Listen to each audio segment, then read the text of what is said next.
నమస్తే, welcome to NSR news. సముద్ర గర్భంలోకి వెళ్లి ప్రధాని మోదీ సాహసమే చేశారు.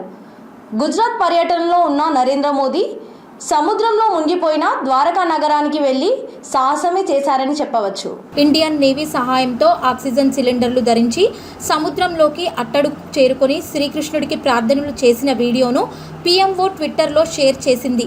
ప్రార్థనా స్థలంలో మోదీ ధ్యానం చేస్తూ నెమలీకలను ఉంచి నమస్కరించారు. ఈ చర్యతో ద్వారకా టూరిజం మరింత పెరుగుతుందని నెటిజన్లు కామెంట్స్ చేస్తున్నారు.